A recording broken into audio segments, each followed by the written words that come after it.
Ngayong gabi nga pala gagawa tayo ng pang-ulam. Ito ay talong. Ay, ito pala ay ampalaya. So, tara, simulan na natin. And one. At hiniwa ko na nga siya ng pagkabilaan. Tinanggal ko nga din yung kabila at yung kabila at ang kabila at ang kabila. Tapos nilagay ko siya sa plato. Siyempre, yan, hinati ko siya sa gitna para smooth, guys. At yan nga pala, sobrang tigas kasi ang gamit ko nga pala dyan na kutsilyo ay pang tinapay. At hinati ko nga ulit yan sa gitna. Alam mo ba guys na kapag kumain ka ng ampalaya, malilimutan mo yung mga kahapon mong nagdaan. Aroy, OA. Tapos ayan nga pala ay, hinati ko na naman siya sa gitna. Yan na naman si OA. At hinati ko naman sa gitna. Alam nyo guys, paulit-ulit lang sasabi. At ginamitan ko nga pala siya dyan ng kutsara para tanggalin ang laman ng buto. Ha? Ayan na nga po siya guys. Tinanggal ko na nga po yung mga buto niyan. Alam nyo ba guys, na ang ibig sabihin pala ng you and me, ikaw at ako, diba ang angas? At ayun na nga guys, ay natapos na natin siya. At agad-agad ko nga pala siyang hinugasan dyan para fresh. Wow!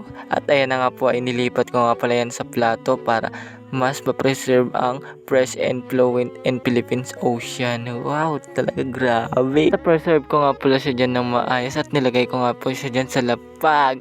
At ginayat ko nga pala siya dyan ng smooth. Tignan nyo. At yung gayat guys, sige nyo, diba pwede na ako mag-asawa.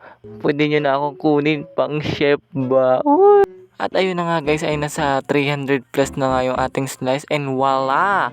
And 1,000,000 and 1,000 and centavos of slice na ang nagawa ko at nagayat ko guys. Wow!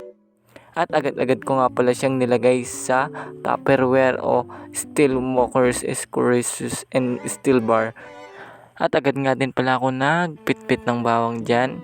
And voila! At tinanggal ko nga din pala yung mga balat dyan para fresh kainin. Wow! At tinadtad ko na nga pala siya dyan para mas masarap ang aroma niya. At agad-agad ko nga rin siyang tinadtad ang sibuyas na yan. Kung gagayat kayo ng sibuyas guys with feelings guys para mas smooth ang buhay. And voila! Ayan na siya guys, tinadtad ko na nga pala siya dyan, ang bawang at sibuyas and ampalaya. At naglagay na nga pala ako dyan ng mga kahoy sa aming kalan para masimulan na ang ating pagluluto. At ayan na nga guys, kung bago ka nga pala dito sa aking YouTube channel guys, please like and share and subscribe guys. Thank you. And yan na nga pala guys ay nagkuha nga pala ako dyan ng kurudo at nilagay ko sa kalan at sinindihan upang umapoy. Diba? Umapoy na nga siya guys dyan. Sobrang galing mo naman. Ay, ano yan? Gagawa mo dyan. At naglagay na nga pala ako dyan ng kawali para gisa. At ayun na nga guys ay uminit na yung kawali at maglalagay tayo ng oil. Oil. At ilagay na natin ang bawang. So yummy. At nilagay ko na nga din ang sibuyas. Imikos-mikos na yan, ensan. Ayun na nga guys siya.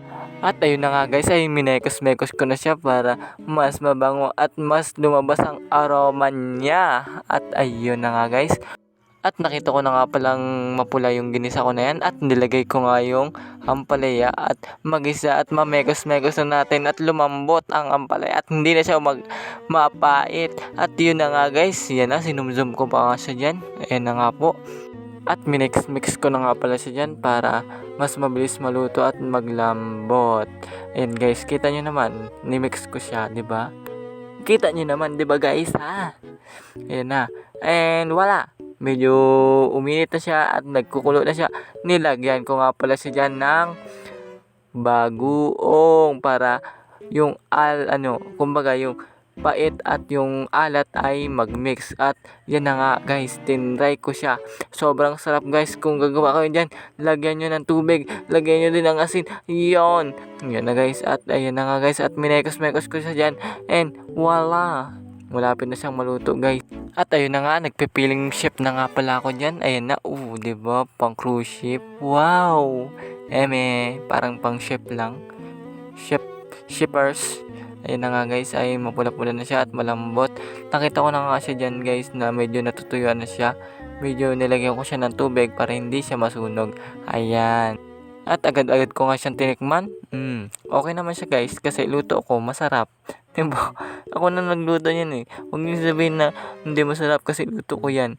Diba? At ayan na nga guys ay medyo malambot na siya at namumula. Ang ibig sabihin niyan guys ay pwede na siyang hanguin at makakain na natin yan maya-maya. At ayan na nga guys, sinom ko na siya at agad-agad ko nga pala siyang nilagay sa plato para mapaganda o mabidyohan. O, tinikman ko nga pala siya dyan at ayan ang honest review natin.